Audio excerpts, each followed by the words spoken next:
Names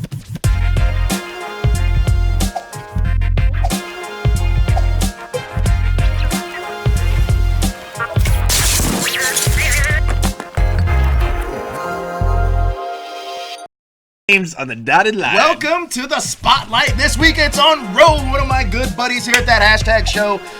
This is what I would call probably going to be the most dangerous episode we're going to do. I hope so. Cheers to that. Opening Pandora's box.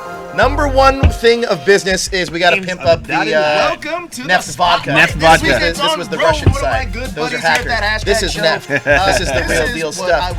Get your hand on NEFT. Go to what website? NEFTVodka.com. Get up that NEFTVodka.com and get your number one thing of business is we got to pimp up. Let's get into this right away. Right away. This was the Russian It is a barrel. You can also put gas in. This is NEFT. This is the real deal stuff. Cool fact Get about your this, hand on NEFT. it gets colder than glass. NEFTVodka.com. Get up that NEFTVodka.com and Kick get ass. your one It's a thing fine of sipping business is we vodka. got to. By the way, if you guys have any questions, away. bro, use Right that away. super chat feature. You guys know what that does. Helps us get the show, and it gives it right back to you. Right back. Get your hand on NEFT. It gets colder than glass. Let's get right into this. All right. So first Very and excited. foremost, Ro, you. By the way, if you guys have any questions, bro, use that super chat feature. You guys know what that does. Helps in the entertainment industry, and it gives it stemming all the way back to the Yeah. But I'm just kidding. Pretty close, but not. You're not I far do off. want to talk about Let's this get right because into you this. actually have. All right. So first Very and foremost, excited. Ro, And a lot of people don't know this from Yeah. that hashtag show. Double sound. They're getting double sound, Jezzer. Fixed. So the music background. Let's talk to me about Sure. how you got into the music scene, and Well- what not just the music scene, but what the scene was like. Yeah. So what people don't really realize about me is I graduated high school in the 80s. So when I got out of high school, the one thing I knew I wanted to do is I wanted to play music. And I was really good because I was a geek. And that was a big part of why I started to play music, because I was this nerdy kid with Coke bottle glasses who played Dungeons and Dragons, right? And loved Star Wars. And I put that on the shelf because I was really interested in girls. So I started playing music and I approached it like a geek. So I was really nerdy about learning how to play guitar. And it turns out all these stoner dudes are like, yeah, dude, we're fucking rock and roll. I was like, okay, guys, hey, I'm going to play guitar. I smoked them all because they're really stupid. They were really stupid guys who couldn't figure out how to play an instrument. So I got really good really fast, and I got my first record deal in my early 20s. Now, on to your first record deal. Yeah. What was the music scene like? Talk to me about the party life. Yeah. That's what a lot of people. When you think of like hard rock parties, I feel like this is that era. It was that era, and the surprising thing about it is people who know me know that I like to party. No, you? Yeah. I did not party when I was a musician. Really? I did not. I took my craft very seriously, and I figured after getting drunk a few times, I was like, I don't play music well when I'm drunk, so it's no longer part of my life. So I cut out I was very straight edge after I signed my first record deal, and I ended up getting 3 record deals through the course of my life, the first 12 years or so after high school. There's you and me and Bret Michaels, yeah. So yeah, no, I took music very seriously. I was in the hair rock days. I also played, but my first band that did really well, that was featured on K-Rock, and I was on Kevin and Bean and all that shit in the 90s, was a ska band. 7-piece ska band with a horn section. We were called Cousin Oliver. That was like the band that everybody knew me from. And people can still download Cousin Oliver now on iTunes, correct? Yeah. We just missed the internet wave, but there's some shit out there. Now, transitioning from music, because first of all, what instruments did you play? I was a singer and guitar player in my band. My first job was being a guitar instructor. I've actually taught a couple of dudes how to play guitar who became very famous guitar players later in life. Do you still have would you say music is still your number one passion? It is. The reason I left the music industry is because I love music so much that I got to the point after having so many bad experiences with getting ripped off by record labels and PR people, that I decided I was no longer going to play music professionally because I love it too much. And to this day, I play probably guitar 2 to 4 hours a day. Really? Either when I wake up or go to bed. Really? Yeah, you probably don't know that about me. I did not know that. It's new information to me. So transitioning from music, Because not only did you do music, you're actually kind of like, I don't want to say triple threat because I haven't seen you dance yet, but at least I know you're a double threat because you also were an actor. Yeah. And how did you get involved into that? Well, I fell into that through the music stuff. When my band got popular, when Cousin Oliver started getting featured on the Kevin and Bean show a lot in 1997, 1998, it was the first time like people heard of Jimmy Kimmel and Adam Carolla, and they were playing my shit on the morning show. So our band was getting played on K-Rock. By the way, this is a scene from Sliders. If any of you guys remember Sliders, this is Ro's scene, his big debut. I never wanted to be an actor, but I had this different look. There you can see me. I had long pink hair. Tommy with black Chong killed you in stripes. this episode, Yes, is that correct? Correct. And I just started getting offered parts, and then I'd go and read for parts, and I'd land them. I just was a natural, I guess. I never took an acting class ever. So I auditioned for like, I was asked to be in like 7 or 8 different things, and I got like 6 of them. But that wasn't... That's a big number, I found out later in life. Sliders isn't the only thing you were in from what and this is a fun fact. One day, I spent all day watching Beverly Hills 90210 on the rumor that Ro was in a racing episode of Beverly Hills 90210. Yes, true story. I found the episode, took a screenshot, posted it to his Facebook. He literally wrote back, LOL, I can't believe you wasted your day. I didn't. This. I cannot, because I still didn't have that screenshot myself. I was like Jim from The Office that day. That is all I did. I was very surprised because I was literally in 3 different scenes, but only 1 made it to the final cut. And you fucking found that one cut. That was great. I had 1 line in that episode. The line didn't come out, but my action scene still actually made it when Ian Ziering was in a fight, and I was like behind him, and I was like, "Whoa, dude!" Yeah. So I love it. So, what did you learn about the acting industry that was different than the music industry? you know what I learned is fucking Hollywood loves to waste money and give money away. Back then, true story. Unions, and I don't give a fuck. You know, we work with the studios a lot. We know about Hollywood giving money away because we were at a press junket earlier, and our Nogami here just stole about 17 Cokes. Our producers have been stealing from press junkets for a long time. I learned, I was like, oh my God. Yeah. So I learned that Hollywood likes to give money away.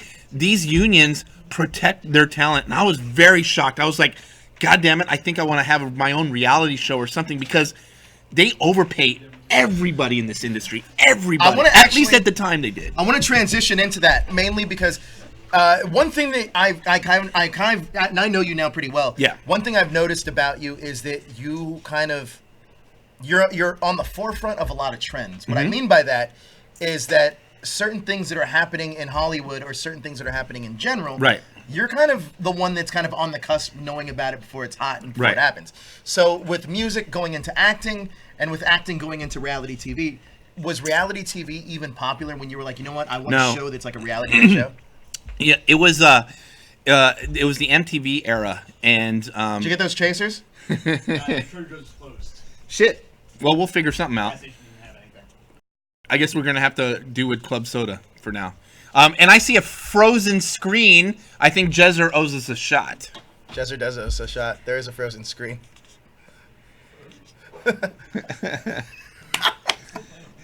Are we rolling? No, hey, we're frozen.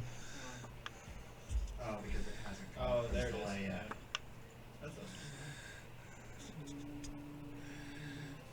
Yeah. No counts on F-bombs. Yeah, I'll drop F-bombs like a motherfucker.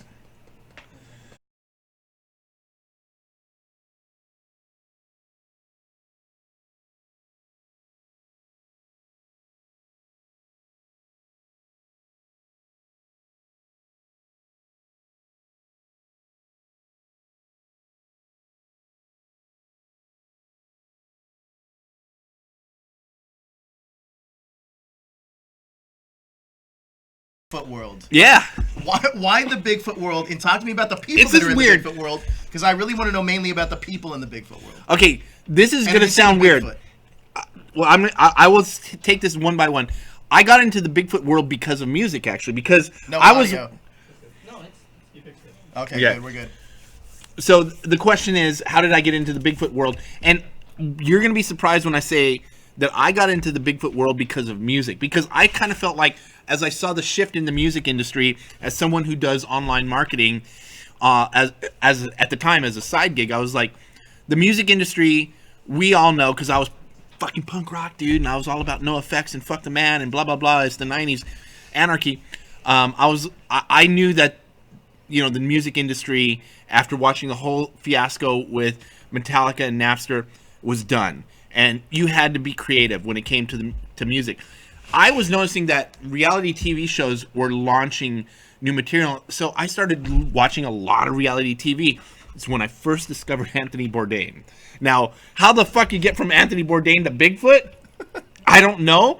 I just knew that I wanted to get paid to travel and produce my own content. Let me ask you. So that was my actual goal, was to travel and produce my own content. So this is, a lot of you guys don't know this at home, but Ro is actually, no bullshit here, Ro's actually considered a Bigfoot expert. That's like legit. You're on the History Channel. Yes. As a Bigfoot expert. History Channel, Discovery Channel. I don't know when we started considering the History Channel like real credentials, though, because that one guy with the crazy hair talks about aliens on that one thing. George Tsoukalos is a god. So, okay. Anyway, regardless, you're in high company here, but I do want to talk about this Bigfoot thing, because legit, you are an expert. So if I had to pick your brain about Bigfoot, yeah, on size range, how tall are they roughly? Okay, now, from what people will tell you, based on their excitement, their adrenaline, I would say let's pull that back. I'm going to say, if you're talking about, and you're looking at anthropology, which I took the time to learn a few things. If you're looking at anthropology as a whole, you're looking at human history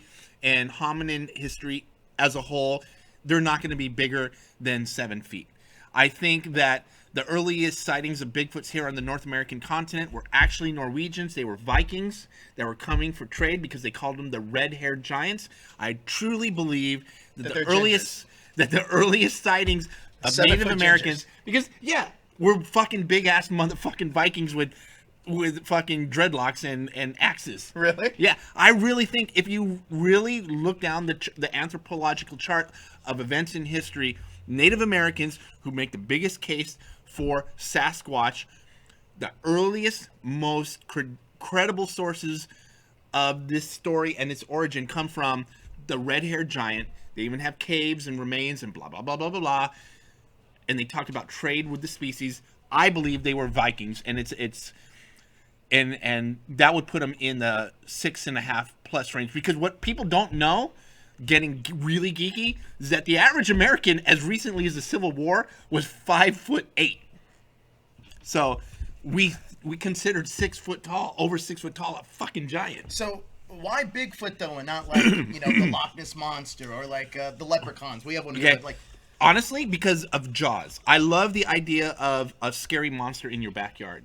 I love, and I'm a horror movie fan, and I'm more so than a horror movie fan, I am a kaiju and monster movie fan. So like Pacific Rim. Pacific Rim, but I like old school Godzilla. I grew up on Godzilla. That's why you and Ultraman, and so well. Yeah, very, very true story. Ultraman, giant robot, Godzilla, that was my jam. So wait, let me ask you this though. So you've always had this fascination of sci-fi, monsters, and horror? It goes back to as early as I can remember. Favorite rock band is Kiss. Favorite member of Kiss was Ace Frehley, the spaceman. Favorite TV shows growing up were Godzilla movies.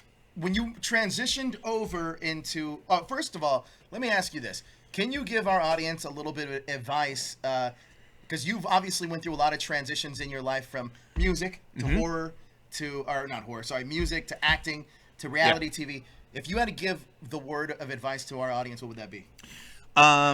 You have to be tenacious.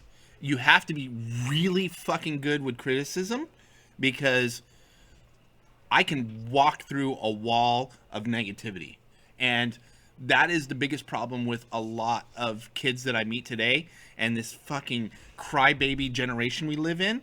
These little fucking pussies that we live in, who are crying about gender equality and fucking equal pay, and fucking, I didn't vote for Trump and this is not my America. These guys are ruining this fucking country. They're a bunch of fucking pussies, and I hope they never get rich. These motherfuckers are ruining America. How many times do you think you can say the word fuck, do you think? Not enough. And it's not, surprisingly, not my favorite word. Everybody says, God, you love that word. You know what word I really love that I reserve? J Boss says facts, bro. Facts. Preach, brother. Preach. J Boss, if I want to make use a word to really drive something home, you fucking cunts.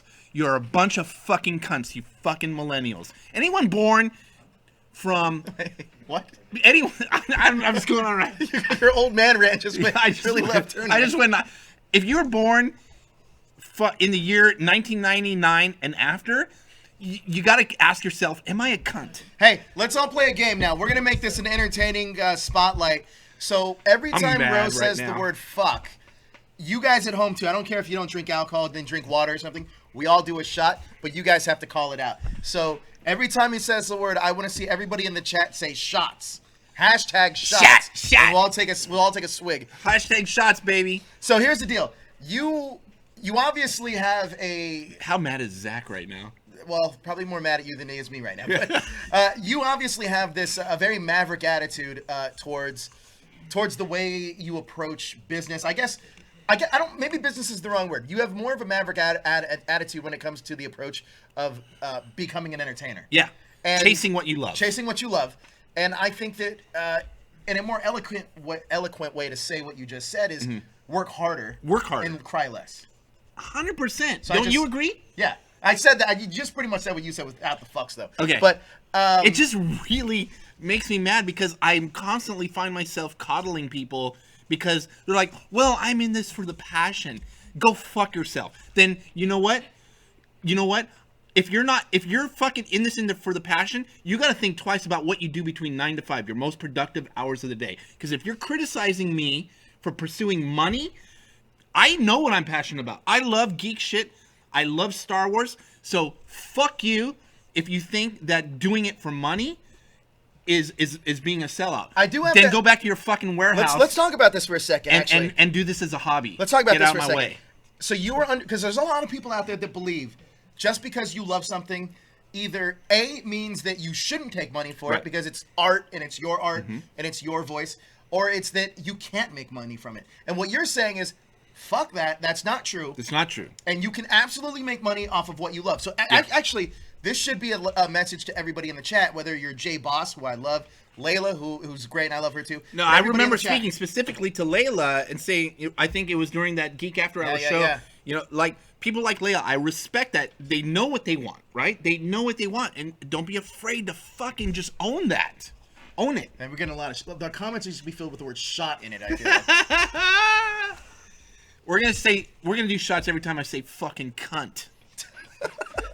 All right, so let's move on for a second. Actually, you're all a bunch of fucking cunts. I want to talk to you about your love of horror because I actually find you probably the most interesting person when it comes to what they view on television. Now, mind you, these are all shows that you actually watch. I do. Okay, Star Wars Resistance, My Little Pony, The Chilling Adventures of Sabrina. Love it. My favorite new show. The Walking Dead. I've watched religiously. They're gonna have to work to keep me in. Okay, Game of Thrones. Love it. And that's the ones I know off the top of my head. It's really good. You're missing one big one. You know about that you fucked with The Magicians. The Magicians. The Magicians. I did forget that. How the fuck did you... I will say this. I will bring it. If I died tomorrow, you better fucking put this on my grave. And I'm putting this on you as my business partner. If I died tomorrow, it should say Ro Sahebi, he lived a full life, and he loved Father the Magicians. Of two. Brother, lover of the Magicians. Lover of the Magicians. Oh God! Thank you. All right, Thank you. I do. So tomorrow, and you're on the horror show, so that's a little bit of promotion there. The horror show can be found at Horror and Beyond with Jezra and Ro. This is where they really cut loose about all the creepiest things. Yeah, and we're figuring it out, and I'm having fun figuring that out. I'm going to talk about creepy stories with you in a second, but I do want to ask you this. Tomorrow is the big finale of The Walking Dead. Let's really generate here. Mid-season finale, correct. Well, it's not the finale. It's the final episode of Rick Grimes. And this is something you and Jez are going to be talking about on this week's Horror and Beyond. Yeah.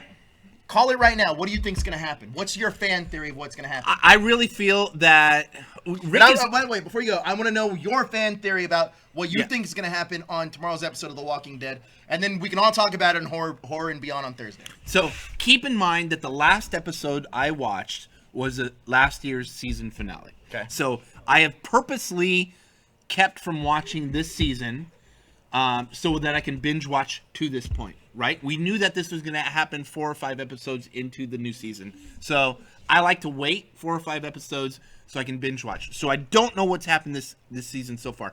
I think that they're going to try and make Rick go out as epic as possible. I think he's going to sacrifice himself for the greater good because he's got nothing left to live for except, and I don't know where he's at with his love life with Michonne. I just feel like after Carl's death, he doesn't care about shit. And I feel like my prediction is he's gonna fucking go out in a fucking blaze of glory. Hey, by the way, why is your name Ro and my name is Joe? Because he always says it on the show. Yeah. You're Joe. I'm Joe. He's Ro. All right, so you think he's gonna go in a blaze of glory? Jezzer, Yeah. Jezzer, behind the Shut camera. down! I have a question. How do you think Rick's gonna go out tomorrow? Desert, bring it to me. He's gonna. You can come on here and say it. Yeah. Don't say the wrong thing. Yeah, I'm just curious. I'm really literally, curious about I'm this. giving you 4 seconds. I don't want you to steal my spotlight. I think that that one girl from the Junkyard crew is gonna trade him for something. Oh, that's a good one. Actually, that might be my favorite one. Is he in her custody right now? No. Okay. So here's my prediction. This is what I think. Because I thought I figured out the Avengers 4 plotline. I think Your prediction of Avengers 4 is really good. So I like it. I may have figured. but I'm not a Marvel guy. I don't Yeah. really know Marvel. I so. think I hope I know what happened. I think because in the last episode he gets kind of stabbed in the stomach. I think that the helicopter that's been flying around is going to save him. Okay. And I think that what's going to happen is that you're going to see him, or you're going to see, like, it's going to save him, go black, and then you're going to see all these people kind of like I feel fighting it's the helicopter's false glory. No, I think it's going to save him. And then I think all these people are going to be fighting zombies, and you're going to see this one blonde girl just kick all these zombies' ass, and then they're going to be like, who are you? She's going to pick up the cowboy hat, put it on her head, and it's going to be Judith, and she's like, let's get out of here. And it's going to be a time jump, and it's going to be an older Judith. That is my prediction. See, you know what?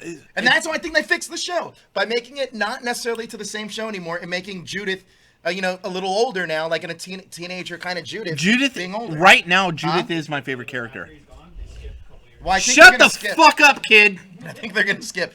All right, so God damn it. So I think I'm excited about The Walking Dead tomorrow to see how that turns out. Now, talk to me about the Magicians. Why is it you love this show so much? Okay, what I love about the Magicians is what I loved about things like the Clone Wars, or even Star Wars, like The Empire Strikes Back, if we're going to go that far back. Magicians is taking risks with storytelling, but they're pacing themselves. I think The Magicians is a great show because they took their time and they took a lot of risks. They didn't worry about the low ratings early on. They did it to tell a story. They did it to make you fall in love with the characters. And they took chances the same way Game of Thrones did, with doing things that you don't see typically in an ongoing commercial arc. Now, you are a huge fan of Star Wars. You're obviously wearing a Star Wars t-shirt. That's an X-Wing shirt. Yep.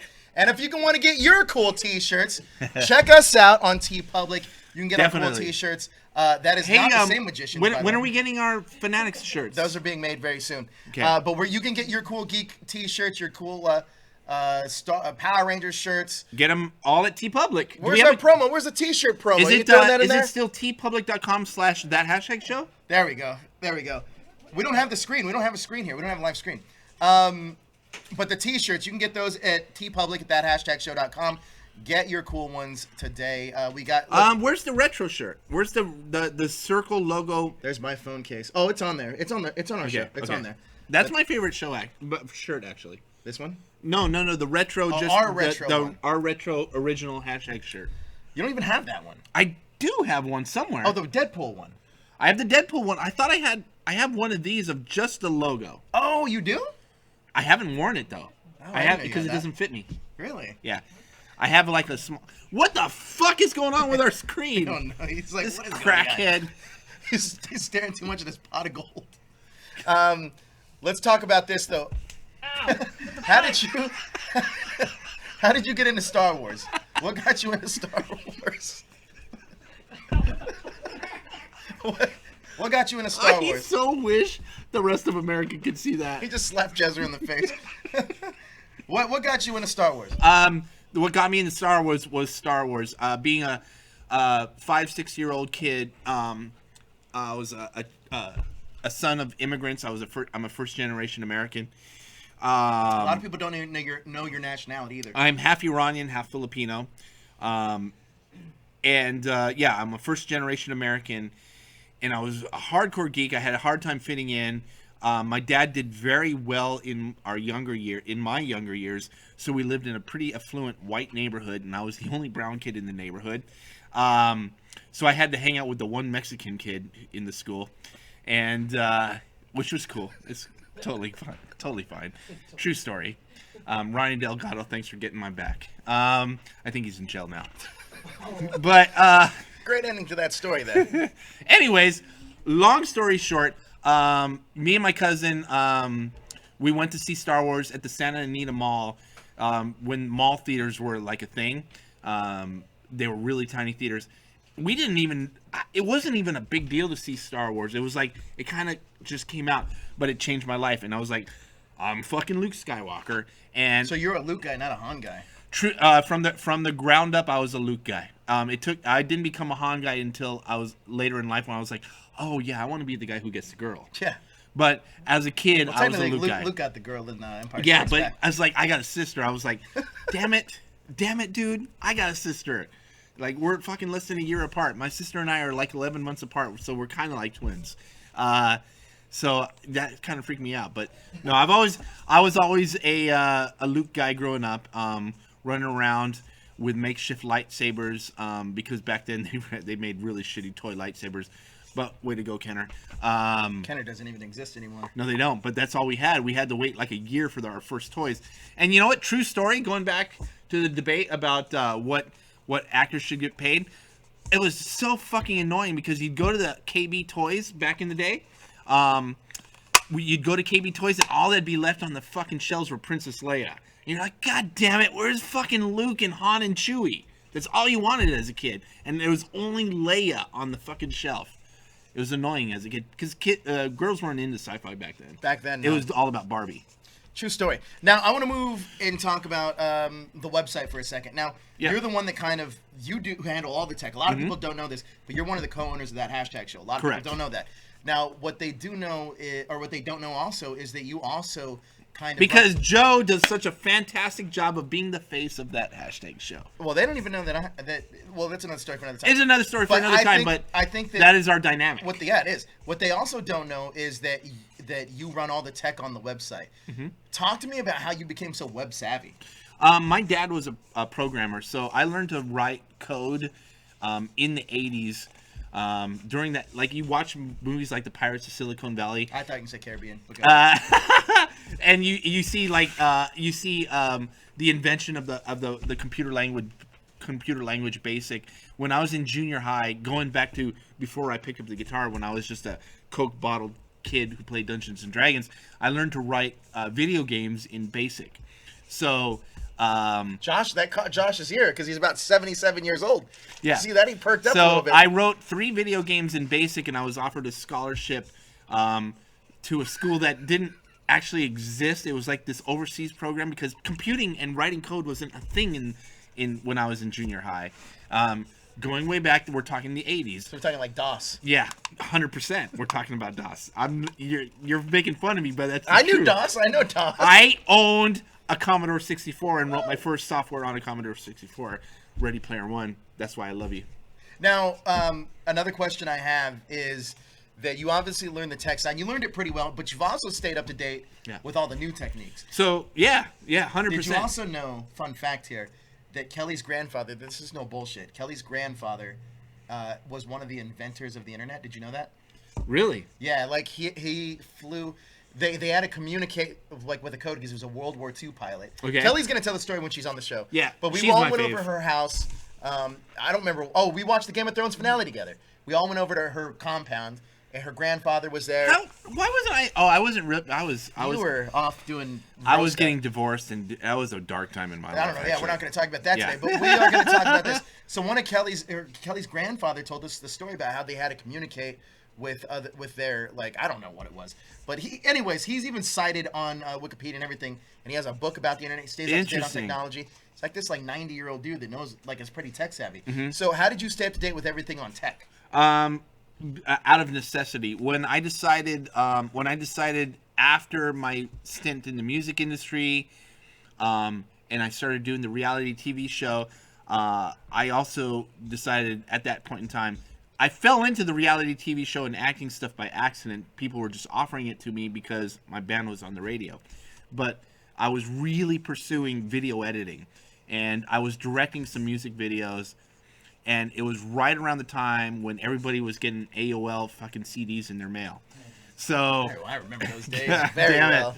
So I was like learning how to put websites up, and I was like trying to learn about video on the internet. I wasn't very good at it, but I just was forced to keep up with as much as I can, because in the music industry, you're just looking for an edge. It was a while before I just said, fuck the music industry, and I'm just, when that shit happens, it'll happen. There's other opportunities out there. But I just ended up getting good at marketing in general, and I found that in order to stay on top of that, I actually owned a print shop. It's my evolution. My family owned some print shops. My uncle owned like 3 print shops, and I took partnership in a couple of them, and I started the web development portion of a couple of these print shops. And yeah, I don't know, I just kind of fell into it because I was a graphic designer, I was a musician. You just were good. I was just good on a Mac, and I understood coding, so I just fell into it and stayed on top of it the best I could. The Bat Tusi says, I don't feel so old anymore. He also says, eek, the sound of dial-up. You remember that? Yes, I do. And god damn it, I had this discussion the other day. When you have a dial-up telephone, did you ever have a dial-up telephone growing up? 100%. What's How a come? dial-up telephone? So when you dial, my aunt had one. Your aunt had one. Yeah. So a rotary phone. Why to call for an emergency was the first number of 9. If someone is breaking into your house and you have to hit that 9, it's like, shh. Oh, I'm dead. Oh, and what if you accidentally hit 0 or 8 by accident? You got to start over. Why you got is to that never hang a up kill on a horror movie of the rotary phone? Just be like, this definitely isn't going to save my life. One. Stay on the line while we connect you with an operator. I think only you and Josh know what rotary phones are. Well, Josh goes back to when you had to fucking crank the phone, but yeah, it was like you would plug the thing in, and it would be like the thing here and the thing like, here is like, operator, connect me, operator, connect me to Daniel Nogami. See, like that was back in his day. But let's move on for a second. Let's move on out of that. I do want to ask you this because a lot of people kind of always wonder about this. Thank you. A lot of people always wonder about this, is that you've been able to stay ahead on trends, but also ahead on technology. What's the word of advice that you would suggest to people to stay up to date on that kind of stuff? You know what? Trends and technology. Well, you have to be personally invested. If you don't have a reason if you don't have a reason to get up and log on and figure out what the fucking rest of the world is doing, then you're never going to be on top of it. And this is a thing that we have a pretty big crew here at that hashtag show. We do. Only a handful of people are capable of handling the marketing. And it's something as big as our crew is, we always have problems with, because you have to be personally invested in your fields of interest. And oh, hold on. Bat Tusi Man asks, what are we drinking? This is NEFT Vodka. You can get this at neftvodka.com. That comes in this cool little canister. Barrel. It's a barrel. Barrel. It's also 40%. Yeah. But do drink responsibly. It's the world's first sipping vodka. It's amazing tasting, and goes down smooth. It's an official sponsor of that hashtag show. All right. So this needs a club soda guy. Yeah. So going back to your original question, if you're not personally invested, you're not going to get the internet. Here's what a lot of people, and probably the first time anyone in this room on our team is hearing this. The internet is a collection of ideas and put forth by people. So you have to think of it as a sentient existence, right? The internet has its own intelligence. The internet has its own lifespan. The internet has its own internal clock, so you have to be in tune with it, almost like a relationship, right? The internet, if you're going to market a product and be connected to a product on the internet, you have to love it like you love a partner. And it's weird to say, but it's the truth, because you have to wake up with it, you have to understand it, you have to ease it when it's giving you problems, you have to love it when it's exploding, and you have to be able to put it to bed at night. You have to love it like a partner. It's a sentient thing, and that's my biggest piece of advice for anybody who wants to understand marketing and promoting things that they love. You have to bring it into your life and make it very personal. So one of the biggest things on hashtag show you cover, which is Star Wars, we've went over that. We understand your love of it. But the next biggest thing is actually Power Rangers. And I'm a little bit surprised that you never got onto the Power Ranger bandwagon, or even the Super Sentai or Tokusatsu bandwagon, mainly because you spoke earlier about your love of Godzilla and stuff. Pre Power Rangers, there were things in the kaiju world. Ultraman, Giant Robot was animated, and Giant Robot was not animated. Giant Robot was animated. Those three things were part of the things that led, but more so Ultraman. Ultraman really, to me, feels like the precursor to the Power Rangers. 100%. And as well as Godzilla and the whole kaiju movement. But I loved a lot of the earlier Morphin. I'm not part of we have a very big Power Rangers movement on that hashtag show that I'm not involved with. But that's what I wanted to ask you about, mainly because we do have such a big Power Ranger movement. I want to get your opinion on the show now, and has it sparked your interest, mainly because we do have such a dedicated fan base to it? No, here's what people don't understand is that I actually do enjoy the Power Rangers, but my enjoyment of the Power Rangers is early morphing the Mighty Morphin Power Rangers, like in the 90s, early 90s. And I have a very personal attachment because my son was born in 2000, and he's almost off to college, but we grew up, like, that was my connection to him, because I love Bruce Lee. Again, another thing, I loved Ultraman, Giant Robot, Gigantor, Yeah, that's Godzilla, crazy because you do love and Bruce Lee. You do love everything that encompasses what Sentai and Power Rangers are. That became what people might not realize. That became the next movement. Things like the Power Rangers movement and things like that. I loved He-Man and Thundercats and shit like that. I was like secretly watching that shit in junior high when it wasn't cool to watch that shit, you know. But I love the Power Rangers. I don't know later Power Rangers, but I am actually very excited about things that I've seen in recent movements with the Power Rangers. This was your first Morphicon too. Yes. And I want to talk about your first-hand experience because you took your daughter, who was a part of Brighter Future Charity. Correct. And she went. Her prom date was Brennan Mejia, Angel Girl Prom. Shout out to Brennan. God damn it, I love that kid. He is an absolute. Call him a kid, yeah, right. Yeah, he's a kid in my book, right? He's a kid. He is a sweetheart. My daughter is autistic.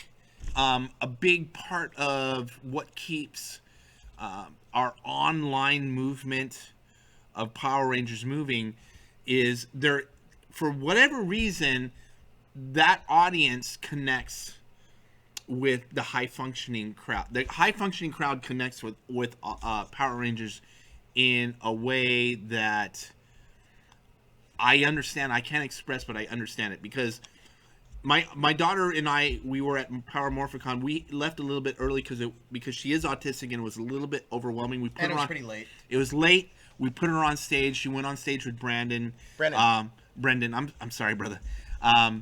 He's fucking such a beautiful person. But it was too much for her to handle, and we had to leave. But I don't know where I'm going with this. I love the movement. I fucking love the movement. I've detached myself from it. Layla says you have a beautiful daughter, Ro. Thank you, Layla. She's the love of my life. I had and Power Morphicon made me reconnect with that. I love the earlier first 2-3 seasons. Tommy, the Green Ranger, was one of my son's heroes growing up, and that was So I don't know too much after season And 2, JDF 3. came to our party. JDF, seeing him, I know it's awesome for you as a lifelong Power Rangers. The fact that we get to sit in rooms with these guys Sure, now it's at a this little point in our different now. life is, if you reminisce about it and you think too much about it, it brings you to tears. But it's pretty fucking amazing. No, so you brought up, that's a great point, actually. So I talk about this a lot with JD, who's a longtime Power Ranger fan here, too. And I've never actually talked to Jezzer about this either, but it's it's crazy to me because when I was a kid, talking like it was outside of my mind to think I was gonna like 12-year-old me would freak out knowing that I have a 2.5-hour phone conversation with JDF. You know what I mean? Stuff like And that's it's crazy. Dude, I just talked to Tommy for 2 hours on the phone about life. You know The what I mean? Green Ranger, baby. So it's crazy now looking at them as like peers Mm-hmm. and not through the fans, but it's also crazy to know like fuck, this is what I've always wanted Yeah. when I was a kid. Yeah. You know? Absolutely. That just proves to everybody out there. Dreams come true. Dreams absolutely come Another true. thing that people don't really know about me is I worked to bring a group up when in the early ages of the internet. There was a group called the Stunt People. Johnny Young Bosch. Did I say his Johnny last- Young Bosch, yeah. Bosch. He did a movie with us. I produced like 3 martial arts movies. Yeah. Immortal and Contour.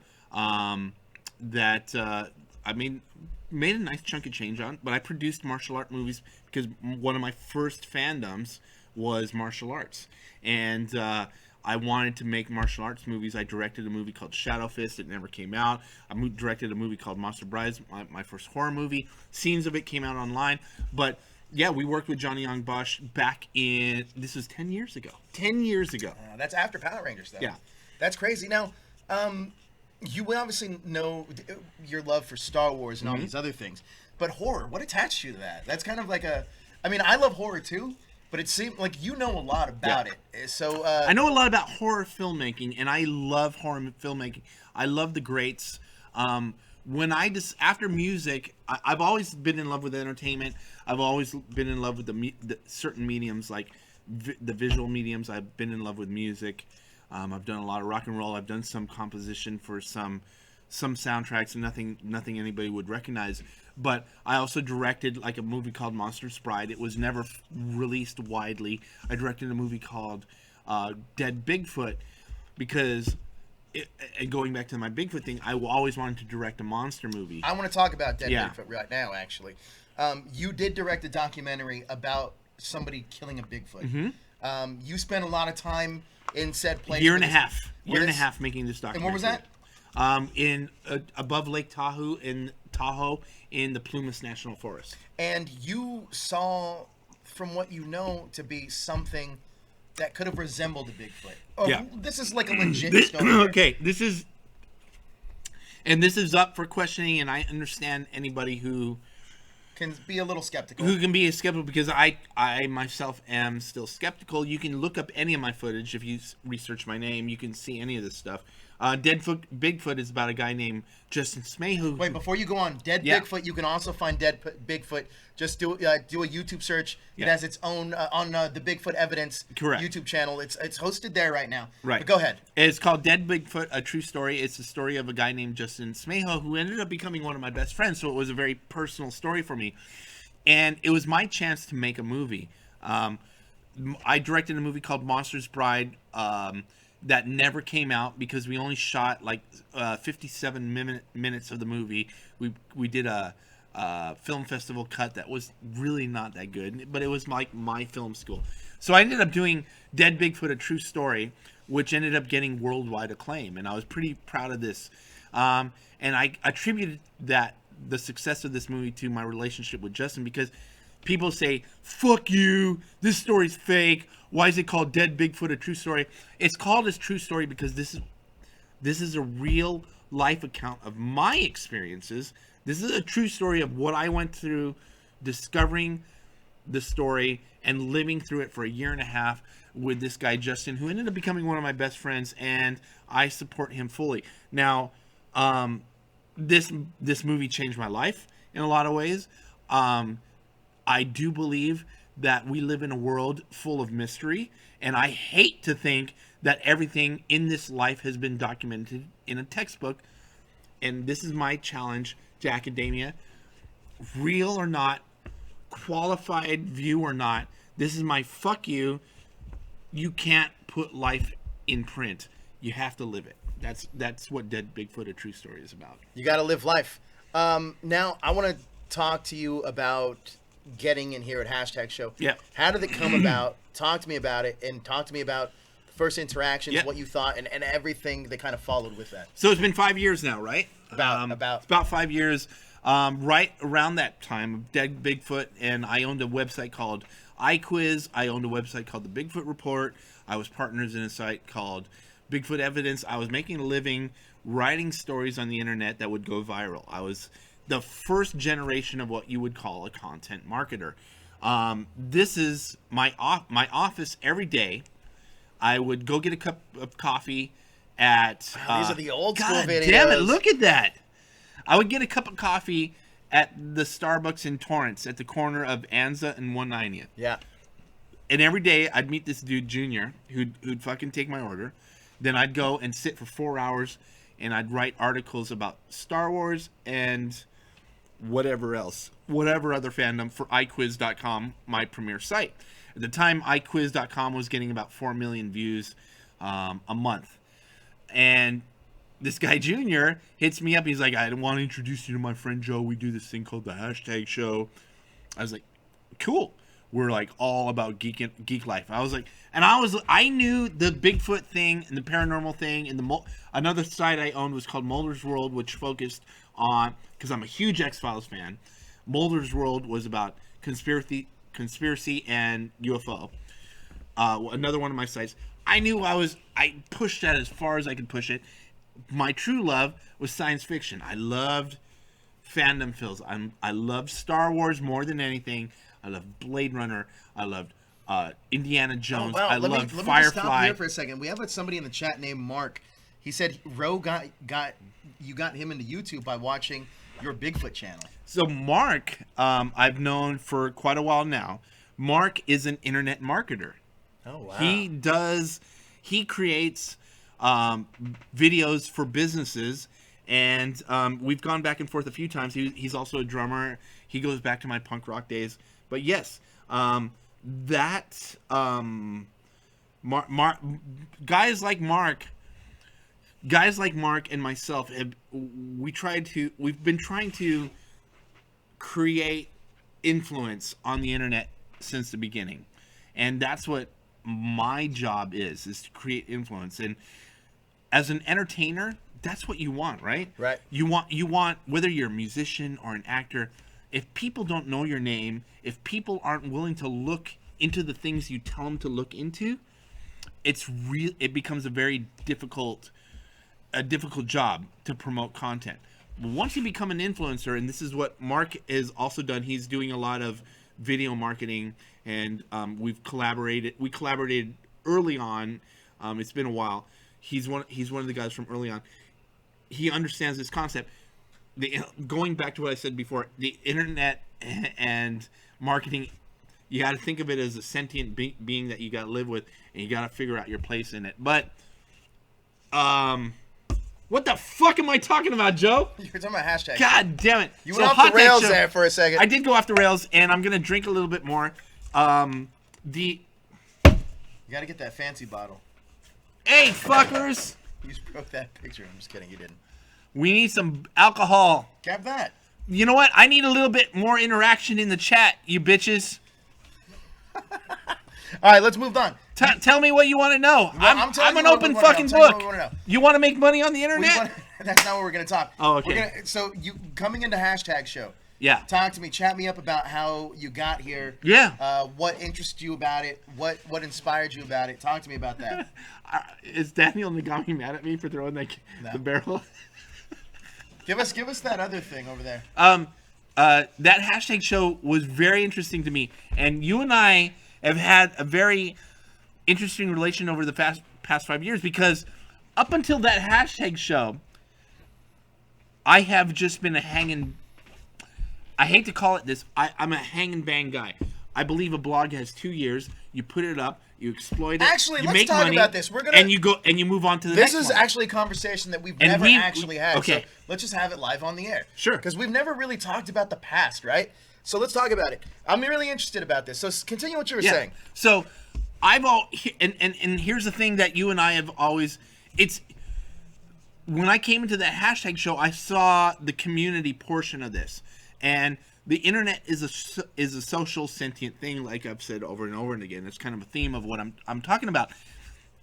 Hashtag show has always been really, really, really good about bringing people that are passionate about a subject into a place to put videos and discussion together.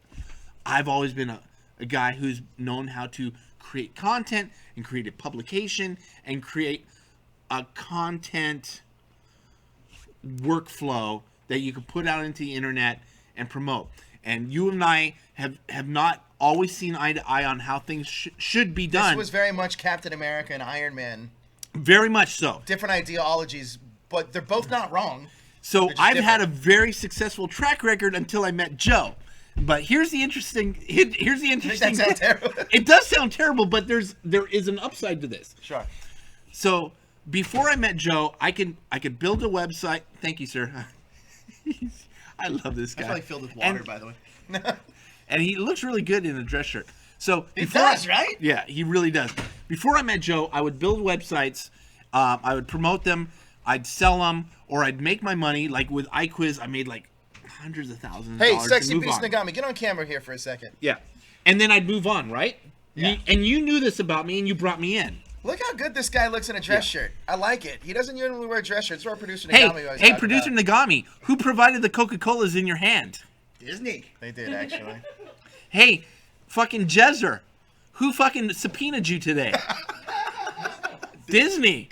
Okay, you motherfuckers. Different sides of the spectrum here, obviously. As we talk about how hard this shit is to build over the last 6 years, just keep in mind what you're throwing down the toilet over your fucking impulses. Disney. So let's talk about this. I'm gonna kick you in the nuts, you leprechaun. We did have different ideologies, but explain, because I think it's really interesting. No, it is. So when I came into that hashtag show, and you know this, we've gone back and forth with, like, God damn it, Joe, you have the biggest crew I've ever worked with, and we can't make shit happen. And you've always been like, hashtag show is about the movement. I've always been like, let's turn it into a publication. It's taken, what, 5 So years? as many people like to say that I'd be the Iron Man, in this scenario, I would have been the Captain America. No, it's taken us. You would have been the Tony It's Stark. taken us.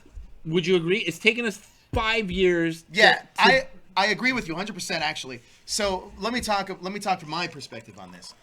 My perspective. And I'm obviously still here. No. I think you're right. Like, Yeah. I don't disagree with you. I think you're right. My mindset was this, and obviously you guys are watching us on YouTube right now, right? My whole thing, we always got into this first to be a YouTube channel, not a website. Right. But then, and I'll be honest. And I tell Ro that was this all one of the time. first things I would say. We got to stop thinking like a production company and think like a I publication. tell Ro this all the time now.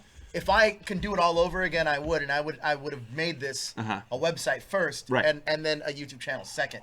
But regardless of where we are, I love where we are now. In your defense, it's just because that's what I know how to do. Sure, and it made sense, and it obviously, and so I remember him and I had we just met up for a coffee and we were talking, and I was like, all right, well, I'm ready to take over the website. Tell me how to do it. Yeah. And he taught me how to do it, and I was like, all right. And he was like, listen, you want to get into the 60,000 range on Alexa? And I was like, all right, well, I'll get there. Then I got there. I did get there. I got to like 40 eventually. But then, I learned how to do it, and then I realized, right, right after we got, it's like maybe 100. I was like, actually, no, I didn't even say before that. I mean, like, maybe we broke 1 million worldwide, or 1 million worldwide, and 100,000 worldwide. I was like, oh, now I know what he was talking about. It makes sense now. But so to preface that, knowing now in what I learned was, because you and I couldn't totally agree early on, and we split the difference, so to speak. Instead of that hashtag show being something that I can build and sell, that hashtag show became a mixture of what you thought it could be and what I thought it could be. I thought it was a publication that could create influence and we could sell off. You thought of that hashtag show as a social movement and a video production thing that could grow into something bigger than just a publication. We're meeting someplace in the middle, and it's been a great learning experience. It's For the not both of us, for actually. the both of us. For the both of us, only coming into fruition in the last, I'd say, 12 to 14 months. I agree. But it's been great because the internet is constantly I would evolving. actually agree with you 100% on we didn't actually hit our stride, I would say, honestly, until July, maybe like August of last year. And then we've been on a great, I can tell you steady exactly when. incline. We hit our stride in July of 2007. Yeah, I agree. July of when we got 2017. rid of Kimmy. Yeah. Yeah, after that fucking cow produced that porn or whatever it was. She started it, but Yeah. um, Hey, Daniel Jerome? does he fucking hump ham off screen? All right, this is the part we wanted to get into now. Spilling the tea. Now, this is something you've been here for quite a while. And we're gonna, and Yeah. then this is the thing. This is probably why I would honestly say I would tell everybody to stick around for this episode, is because you give no fucks when it comes Zero to fucks. To I'm cast. too old. I've learned that giving a fuck is really more of a hindrance than it is a being polite. Tatiana's not up there, but I do have a question. It's for okay. She's new. She is brand new. I do have a question for you. Can you talk to me? And I'm not going to say any names. Yeah. But just out of the past cast members that we've had in the past, are there any that stick out for the positive or negative? And you know this. You know what I'm going to answer, right? No, I don't. Dave Baker. Oh, he's great. Dave Baker, I wish we were in a position There's to two give people that I would always want to bring back, and he's one of them. I feel like Dave Baker was that one person that we didn't have the right things going for him at the time. I think that, man, it's interesting because right now, where we are now, Dave would be perfect to come back. However, I'm super proud of Dave because he's doing his own thing and doing. Dave's killing it. He's Dave's making. killing He's it. in the comics world right now. Right now we making a lot have of Johnny comics. in Dave's place, and Right. I love Johnny. I love Johnny. But Dave had he not been so successful in his own career, he would have been a great fit here now. Yes. And I agree with that. And I feel like we're not done with Dave in the future. No. We're not. The other one was before your time, Wi-Fi. That's another one. You don't know her. I don't, but I know you've brought her name up before. She's Next actually up, a, YouTube. yeah, Makeup she's girl. a huge social media star Yeah. now. But Wi-Fi, Adrian Wiederfitch now. She is the girl that I think, Yeah. Another thing. She's also somebody that's not done here. I don't feel. She's like. not done. She wants to come back. She wants to do other things. We'll with figure us. some things out. And we have a thing that we're working on a cross promotion with her. But I think that those are the ones that stand out. Now let's go talk about the negative. Okay. Because with positive, I'm not gonna. This isn't gonna be a sugarcoating kind of show. No, it's fine. So as some of the past people that you kind of want to talk Yeah. about, is there anybody that springs to mind? Oh my God, we wasted a lot of time, in my opinion, with people like, say, Nana Bear. Okay. Right? Cosplayer. She's a cosplayer. I think cosplayers are really full of themselves. They're like, in all reality, I feel like Jezzer's the only one that worked out of like 30. But he retired from cosplay, so he didn't even come in as a cosplayer. No, though. well, he's only a cosplayer because it's hard for a leprechaun to fit into society. you kind of gotta work your mainstream angles, right? The most popular time that he was going to be able to get a job, it passed his era because Wizard of Oz. They're not making a Wizard of Oz. Hey, too. thanks for the lumpia. I got the loop. Yeah, I know. But Jezer's a good sport about being. How tall are you in real life, Jezer? Real 7 5'1", inches. 5'2", 4. Oh yeah. 5. He says 5. That's on with your shoes on, though, right? Shoes on. So let's talk about the cast. Let's talk about the formation. Okay. Would you say? Because you mentioned Nana not being one of your favorites, but would you say this currently right now, the 13 we have, is the best cast we have? 100%. You do believe that? I believe that 8 to 9 of these people will be with us for the next year to 2. Okay. Only because, and not because of anything negative, only because cast turns over. Sure it does. It just does. But in the next year to 2, I believe that. I mean, we've already seen one of them turn over within the course of doing these spotlights. I mean, it's serious. Yeah, it's serious. But I think we are getting very close to the people who are going to make impact for us. Okay. Yeah. Now we playing a fun game here, but we're gonna do yours a little differently. Okay.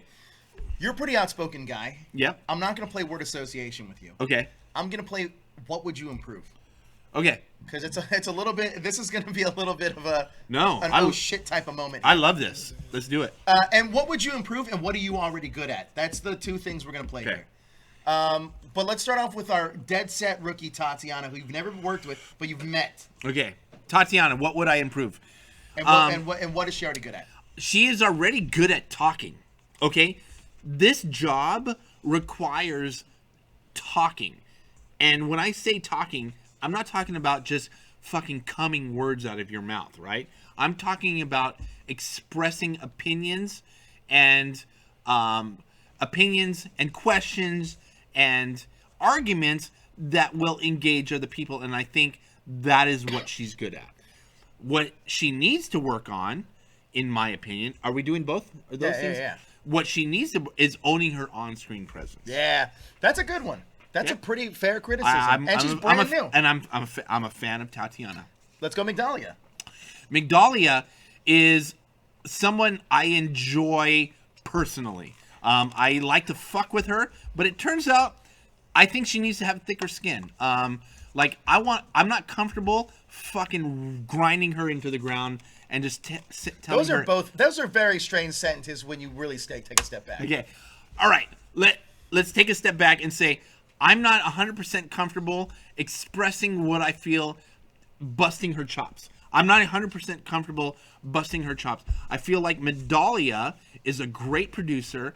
She's a dominant presence as say a behind the scenes person's. Like, I would have 100% confidence in Migdalia running the room. Like, Migdalia, get this fucking party under control. Get out there. Migdalia, go do the dishes. Yeah, I get it. No! Just kidding. Like, that is like, I feel like she's kind of a boss like that, right? Migdalia is not the boss when it comes to in front of the camera. She'll say something, and you know this girl, this is true. You'll be like, I'm not so sure what I'm talking about. Look over here. I got an opinion. I'm going to look over here. That's fucking annoying. She's got to own her opinions, and she's got to be in front of the camera, and she's got to engage her audience, and she's not good at reading her audience. I think she has a huge future as someone who can lead other people. She needs work in front of the camera. Maverick is charming as fuck. I feel like she's uneducated about what that hashtag show is in general. Fair enough. Jessica. Jessica's my homie. I don't know if she feels the same way, but I feel like I can say rude shit to her and it just bounces off her. It doesn't mean anything. And I can tell her that she's got her hair looks stupid and she's wearing a dumb shirt and she's going to just show up and do a show or read an exclusive in a way that's always shareable. I feel like she is our premier female cast member. Kelly is... Oh, you didn't give a downside about Jess. My downside about Jess is sometimes she fucking doesn't give enough of a fuck and she comes in with stupid hair and a stupid shirt. I love her. All right, Kel. Kelly is my absolute favorite. I think she has the most potential. I'm very excited to see what she could do with a video game show. I'm very excited to see what she can do soon enough. with Riverdale. You're going to find that out soon enough, too. I think she is, like I said, she is my absolute favorite. She's adorable. The downside of Kelly, she needs to get in front of the camera. She needs to just say fuck it and do more things that are available instead of just the things that she wants to do, which I respect. Because sometimes you want to you're like, I just want to do this. But sometimes early on, and actually she's learning this, I think, by accepting these new shows, she's like, early on you have to just say, you know what, I'm just going to pay my dues and do a couple of things that I'm not totally excited about doing. But she's my absolute We've all favorite. been there. She's my favorite. We've all been there. Love Kelly. Me. You are the fucking bane of my existence. I think you are the most talented on-screen talent that we have. I think you know how to deliver a message. I think you know how to be entertaining. But god damn it, sometimes when I need to get you on the phone, you need to fucking answer the phone more. I hear that from you and Zach a lot, actually. Turns out that Zach writes the checks, so you better fucking Wait, listen. in fairness, though, I'm the guy that calls you at 5 in the morning when I can't True. log into the website. When I'm fucking sleeping. When you're like, everyone's as I called Josh, I called everybody that I possibly could. I'm like, am I the only one awake at 4:30 in the morning? True story. Yeah. Turns out, yes. You, I think, are the best cast member that we have. I appreciate that. Kind words. But, god damn it, you fucking terrible at have to. You communication. have to fucking improve your communication. I am because so bad you're at the lead. communication. You're the leader. You are the face of that hashtag. I mean, I think that's a sentiment that goes across the board about me. Is I'm not great at communication. Yeah. When I need something, I'm easy. Stop to get talking hold about of. yourself. Let's move on. But wait, yeah, let's go to Johnny. Johnny, I think Johnny. There's a weird word. Whenever you say I've seen you ask this question about a few other cast members. Like they're like, "Oh, Johnny's got swagger." Johnny to me is the guy who smiles. Johnny, when he walks into the room, he's the guy who smiles and lights up the room. He really fucking does. He does. He's a fun fucking guy. My criticisms of Johnny: He talks so goddamn fast. slow the fuck down so the rest of the world can fucking understand you. Yeah. L. L is our unicorn. L is the one person that can connect with these audiences on the most authentic level. The female cast member who connects most authentically. Her downside is we don't. Swamp ass. Is that what you're gonna say? She needs to stop talking about her sweaty fucking thighs and her fucking her hair falling out. Okay, and get over fucking Pokemon Go. And what? Am I the only one who doesn't play You just that? offended Toku and JD, but that's okay. But L is our unicorn. She's a weird one to categorize. Like I think I carry the torch for Jessica and Kelly a lot, but Elle should be she should be our number one. She's not there yet. She should be.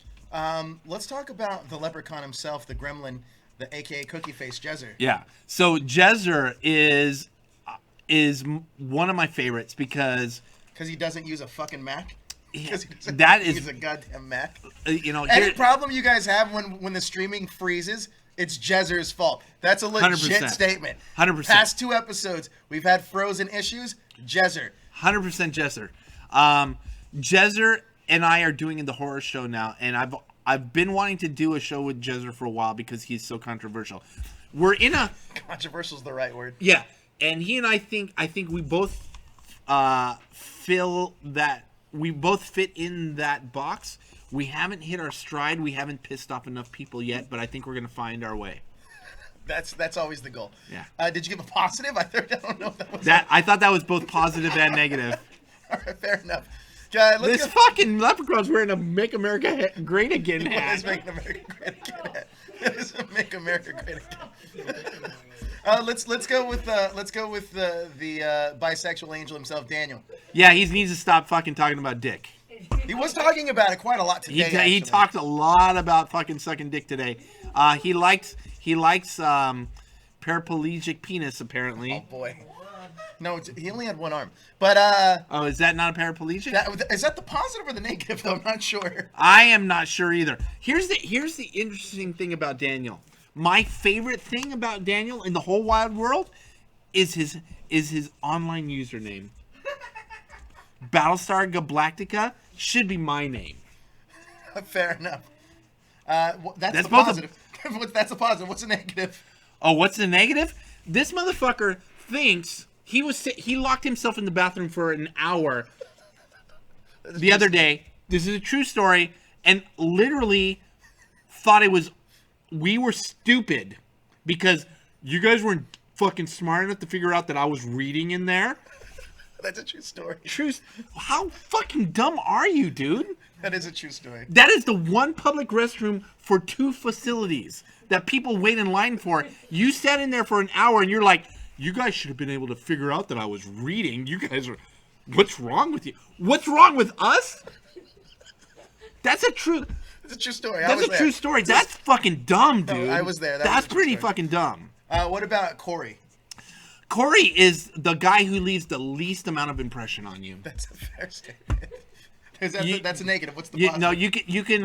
The positive is He he's also might leave the least amount of impression on you. is that he offends the least amount of people because he impacts the least. Here's the thing about Corey. He has some very defined ideas that you can talk to him about. Just don't leave those ideas because he's just going to shut the fuck up on you. I will say this, though, with Corey, I will say a positive about him is that when he knows what he's talking about, he really does That's what I'm know saying. what he's talking about. He's got this box of things that he knows about. When we talked about The Last Jedi on the Star Wars Fanatics show, he brought in a huge audience who wanted to rally around his ideas, and then an opposing audience that wanted to rally around my ideas, and it was a great fucking show. We just couldn't do that 2 weeks in a row. Justin. God damn it, Justin. Here's my thing with Justin. Stop promoting your fucking brands, dude. I think that's a good thing. No. Here's what he's got to do. Because he's admitted that he's not good at making money doing this stuff. That's not Justin. Well, that's what he told me. He's like, does he I know? think you're talking about Jason. No, yeah, that dude too. But I was talking about Justin told me. He's like, I'm good. He wants to be this talent, but he doesn't want to be the guy who makes the money decisions. He doesn't want to have to sell himself out. I think Justin has the potential to be one of our lead guys on that hashtag show. I agree. And there's actually a producer. I'm not going to say his name because Daniel Nogami is going to get mad. And but he wants to replace Daniel Jerome with Justin on everything. I think that Justin, once he owns his ability, because we are, like I said, this goes back to what I was talking about earlier in the program. We already know what you're passionate about. You're here because you're passionate about these things. Figure out how to get out of the fucking 9 to 5 working for that asshole, right? That's what he has to own. That's his negative and his positive. He takes a little bit too much pride in the fact that he does this for passion. We already know that. Justin, you're good at this shit. You were born in this shit. Your negative and your positive is that you own that a little too much. I actually think Justin is one of the best. I think guys Justin that just walk through hashtags doors, but doesn't know it, so, or doesn't know it, maybe doesn't believe it. But he's one of the best. So here's why I love Justin. If he will own it, he can be running content for a couple of different platforms. I agree. And I think he's that guy. He just has to own it. He's a lot of upside. Way more up. I'd say he's 90% upside. Yeah. So that's an interesting, fun little game. Let me ask you this though: out of that list that we just had, who do you think will not be on the cast by this time next year? Well, there are 13 of us. 13 on this list. Do you think we expand? Do you think we expand even bigger? Yeah. I know that you want to downgrade. I do want to downgrade, and I'd like to see. There's a handful of people here who just want to be in front of the camera, and some of them are our strongest people. And as an executive in that hashtag show, I am not going to put myself at too much risk. But I believe in this group, in this collection, there are 2 we can do away with right now, and there's one we need to look at in the weeks ahead. So I think we're realistically looking at 10 real cast members right now. Interesting. If you had advice for anybody that would want to become a hashtag show cast member, what would that advice be? Be able to create compelling arguments. Don't tell me about how passionate you are. I'm fucking sick of people telling, I can do this because I'm passionate about it. No shit. We're all doing this because we're passionate about it. What makes you think you can do it professionally? You have to be able to prove that you can carry a conversation that will engage thousands of people for the course of an hour. And let's be honest, 99% of the people who think they can do it have to come to terms with the fact that they are not that. You person. actually had a great comment when we did the After Dark about how to get into geek entertainment, and you said that talk into a recorder for about 45 minutes to an hour and see if you can keep going. And I'll even, you know what? I'll even lower the bar. Turn the recorder on your smartphone, because if you don't have a smartphone, we shouldn't be talking to you. Let's just be honest. If you have a flip phone, if you have a flip phone, you're not in this game. You're not. You're in a different industry. If you have a smartphone, you're gonna hit record. Record yourself. I'm gonna lower the bar for 25 to 30 minutes. Then go back to listen to yourself and say, that's somebody that I can listen to for 30 minutes, and can keep me compelled for 30 minutes, and do it without an edit.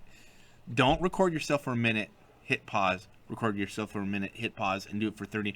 Record yourself for 25 to 30 minutes straight. If you can't do that, your skill set is not developed. But let's be honest, that's almost kind of like when you said you play the guitar every day. Yeah. It's the same thing as practice. I play the guitar. I've been playing the guitar since I was 14 years old, and to this day, I have zero feelings in my fingers. They can hear that, by the way. I can put my hands through this table because my hands are numb.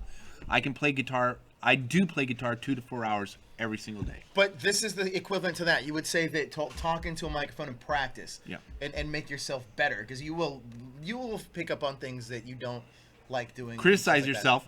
Be honest with yourself.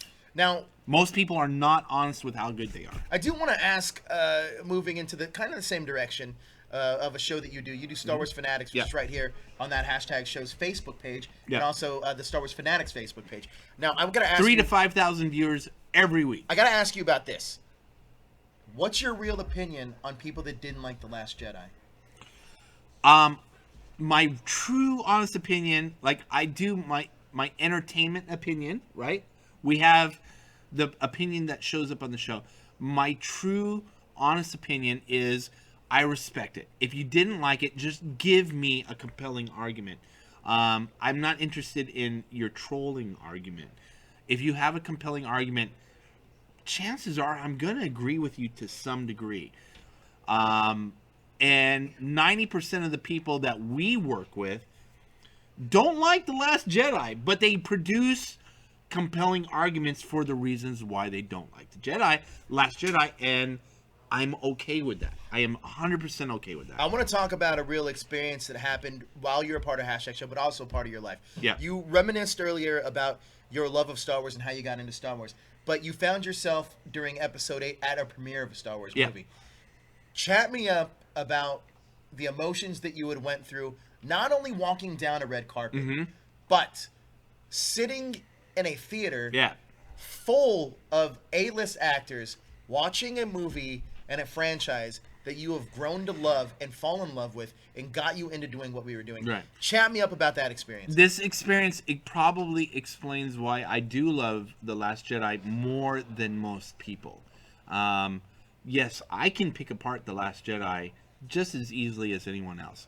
But this experience specifically was so moving for me that I include it into my opinion of The Last Jedi. It tells me that after, let's put it at 40 years of being a Star Wars fan, that and this is the thing that I like to drive home, because people, and you know this, we've had conversations with people who call me the guy who just does things for money. People say that about me. That walking the red carpet, to me, is 40 years of being a dedicated Star Wars fan, and that's the payoff. That is the payoff. But that's interesting. It doesn't matter to me if people think that I'm just doing this for the money, because they don't understand where I came from. Most people, though, are never going to get that experience as Star Wars fans. Right. Now, a lot of people, and this is interesting that you said that. A lot of people that had said that you do this for the money, I'm certain that a lot of those come from the Star Wars community. Yeah. And I know that a lot of them have different Star Wars shows that do it for the art. Your advice to them and what you felt, what you really wanted to say to them as you're on that red carpet. Okay, the guys who keep doing this, I'm about the passion and the art of it. Well, guess what? So am I. I know what I'm passionate about. Now it really pisses me off. It better. I just know how to, and that really upsets people. It's true. It really upsets people because then you know what? If I was really passionate about making money in a warehouse, I would dedicate my most valuable hours of the day when I wake up until I get tired, from 9 to 5. I would dedicate my hours of the day to making my money there, if that's what I was passionate about. But guess what? I wake up in the morning and go, nope, I'm not passionate. I am not passionate about making money for the guy who's going to tell me to lift boxes. I am passionate about talking about the things I love. So, now that that has been established, what can I do to make money so that I can wake up doing those things effectively in my most effective hours? So, that is my argument to everybody else. It's like it's really fucking annoying because I hear this a lot. It's like, well, Ro's the guy who just kind of is focused on money. No. I'm the guy who's focused on doing what I love. If I was the guy focused on working at a warehouse making $19 an hour, then I'd do that from the time I woke up until the time I got tired and it was ready to have dinner. I'm not that fucking guy. I'm not that fucking guy. I'm the guy who wakes up and goes, I'm going to dedicate my fucking life. I know what I love, so I have to figure out how to make money doing what produces value in my life. So go fuck yourself. So the Joker said it the best: if you're good at something, never do it for free. 100%. So, I guess I'm the anti-hero. I mean, look. In a realistically, I don't disagree with you. I'm the anti-hero. I think, look, a lot of people don't know this. I left a very lucrative job being a producer, and I did this for the passion, but also I knew that this was going to succeed, so I did it for the money. I mean, to me, passion goes hand in hand with the same. I would not be partnering with you if you woke up and went and worked at an insurance company filing papers between 9 to 5. I wouldn't do it with you. I just wouldn't. I feel, though, especially for a young person like Layla, somebody that's pretty impressionable, for being so young, but a lot of people say, I remember talking about this with my dad when I was a kid. Obviously, when you're parents, you're young, you play video games. Like, go outside, quit playing those video games, or you're never going to get paid for doing that. And I remember thinking, now, it's like, you watch all these movies all the time, you're never going to get paid watching these movies. It's exactly almost what I get paid for now, right? So, with a lot of these young folks out there that are impressionable, what would you say to them in order to kind of inspire them to spark their dream? Because I feel like there's a lot of people, we can say this till we're blue in the face. Right. But there's a lot of people that are never going to experience it the way we are. And not only do I want to talk about the young audience out there, but maybe even the older audience out there that wants to do something different, but is afraid to take that step. Look, chat me up about that. I'm not going to lie to say that it's easy, because I had to set up safety nets for myself, okay? Because I do have kids. I did, at the time, my first leap into this, I had a mortgage, 2 car payments, 2 kids, an ex-wife, a new wife. I had shit stacked up to here. I had to, and here's the hard part. Here's the really fucking hard part. I had to decide what in life I need to let go of. If you can't walk away from the things that hold you back, you're not ready. And that is a cold hard fact, because I do have a friend who would every day call me and say, you know what, when you and I talk about Star Wars, when you and I talk about movies, I feel like we're bringing a level of insight that the rest of the world just doesn't have. And I was like, okay, motherfucker, if you really feel that, quit your job and focus on this. Because I know you have a wife, kids, and a mortgage, and it's totally not fair to ask you to put that on the line. But if you don't, I can't take that trip with you. So it's sad in some regards, but it's more than it is sad, it's a hard truth you have to face. Can you take that fucking risk?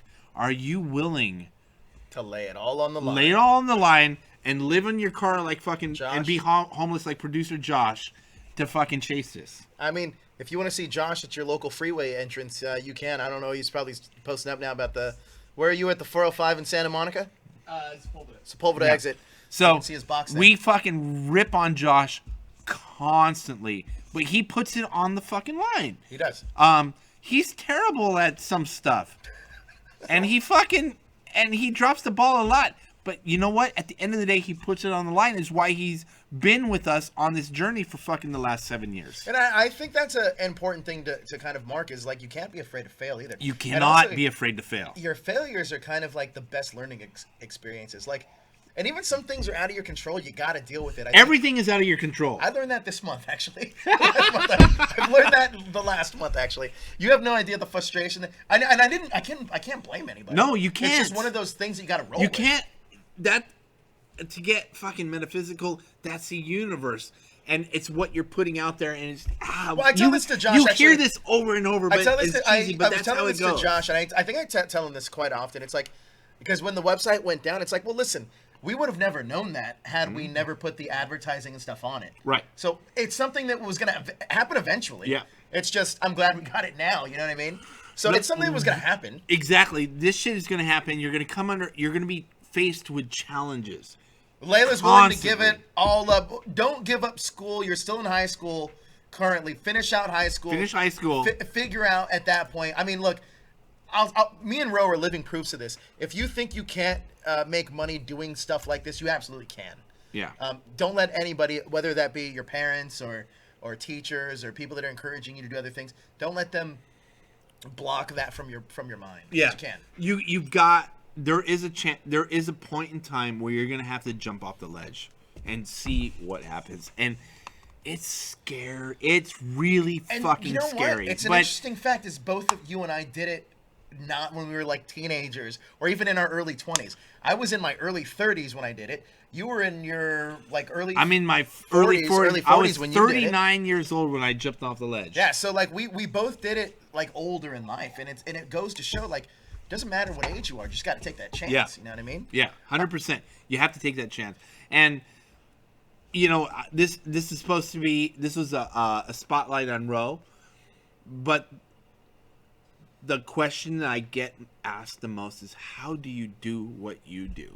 And you and I have talked about this before, and I feel like we should do more to address this because it engages people on a very high level.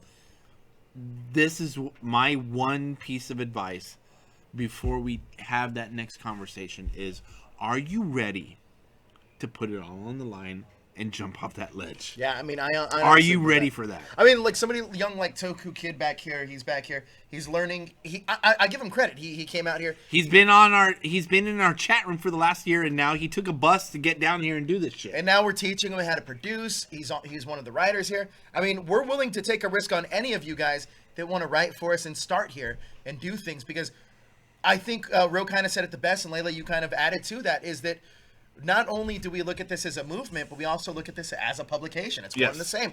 So it all kind of flows together. And Let's change the fucking world, people. Take a risk. Let's change the world. That's a great point, actually, because I on the Power Ranger show, I was just talking about this, and a lot of these fans can kind of relate. And as a Star Wars fan, I'm sure you can relate. 100%. Listen, here, man, cutting loose is the best thing. But I love cutting loose. when I was talking about I that, mellowed out actually in the last half when hour. I was talking about the Power Ranger stuff, I was so passionate about it because I wanted to change. Mm-hmm. Now, I got to ask you on your version of change. Yeah. When you got episodes 1 through 3, you couldn't have been that happy. No, I wasn't that happy, but you know what? I was dedicated.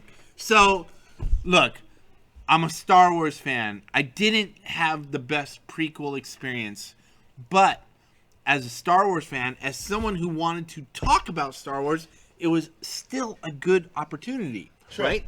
I had Star Wars, which became Star Wars A New Hope. I had Empire Strikes Back, Return of the Jedi.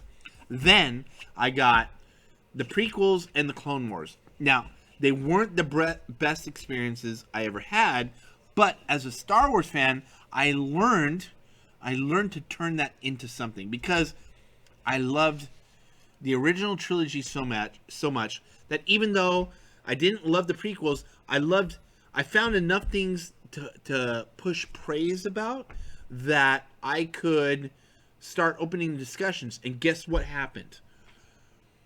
after the Clone Wars movie, I said, you know what? I'm going to do this Bigfoot thing. I'm going to just start talking about sci-fi. I started talking about Star Wars, and then 6 months later, Disney announced they bought fucking Lucasfilm.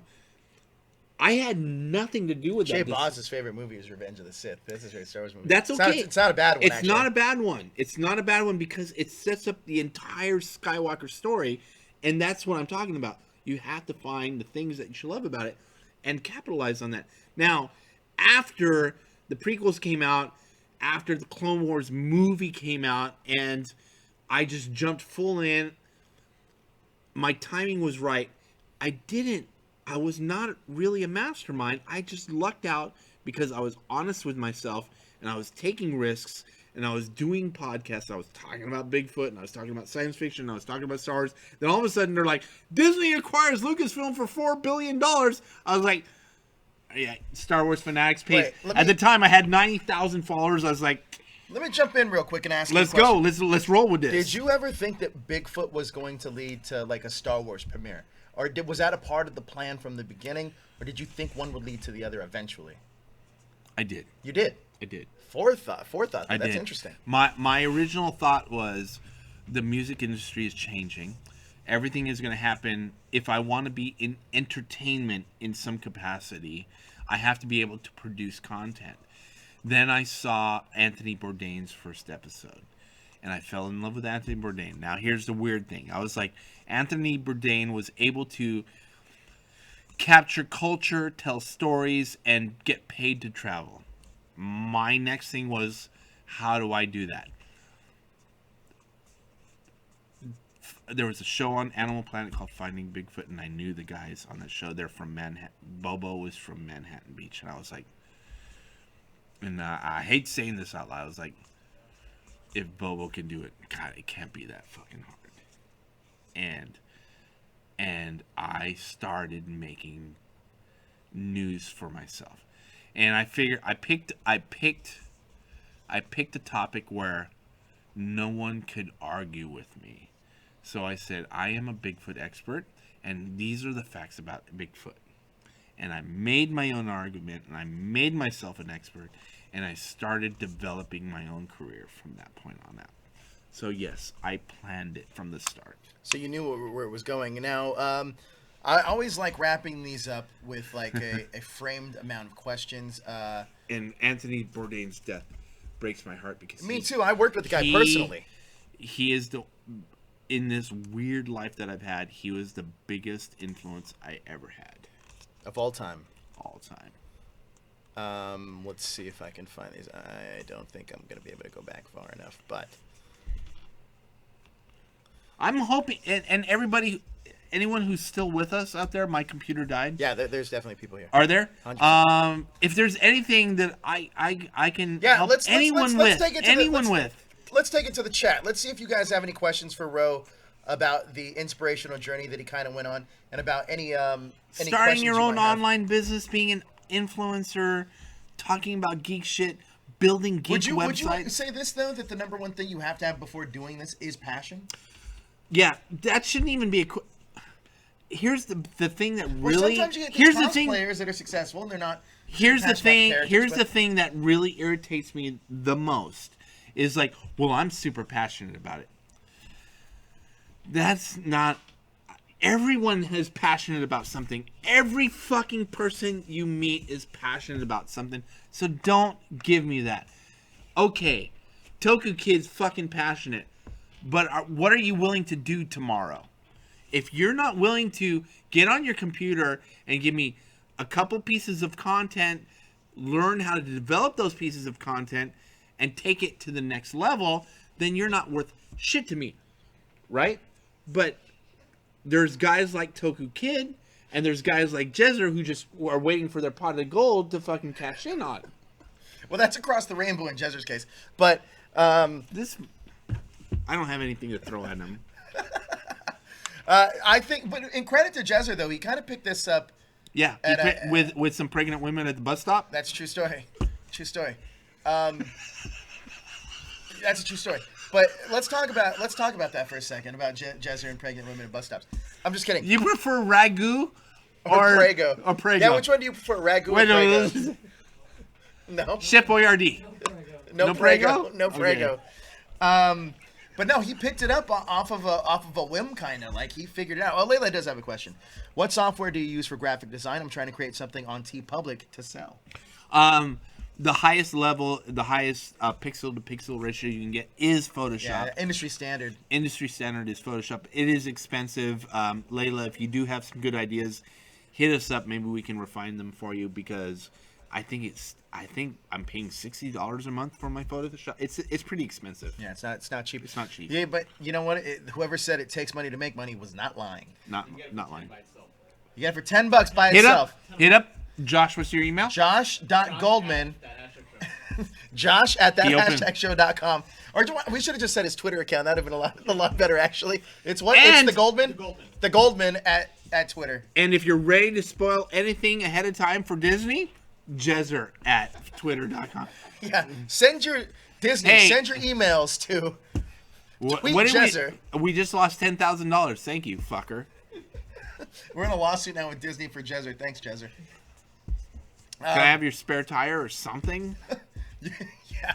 You can take his "Make America Great Again" hat that he's wearing right now. I would throw this can again, but Nogami filled it to the top. I would throw this can at you. Let's talk about this now. Layla, I'll also ask another question.